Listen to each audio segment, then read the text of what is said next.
ఇప్పుడు కోపం. Finger on the lips. Very good, very good. Okay, start చేద్దామా? Okay, just చేయడానికి ముందు తెలియని వాళ్ళకి భోగిపళ్ళు ఎందుకు పోస్తామంటే, ఈ పళ్ళుతో పాటు పాపకి ఉన్న అన్ని దిష్టిలు, అన్ని కళ్ళు అన్ని పోయి అన్ని సుఖంగా జరగాలని పెద్దవాళ్ళందరూ ఆశీర్వదిస్తారు కాబట్టి పోస్తాము. సో నేను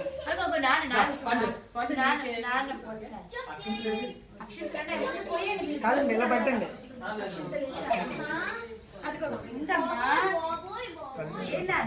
అదేం పండుగ గురించి వాడు మిశ్ర పిల్లలు చెప్తాడు. అసలు మిశ్ర పిల్లలు ఏ పండుగ గురించి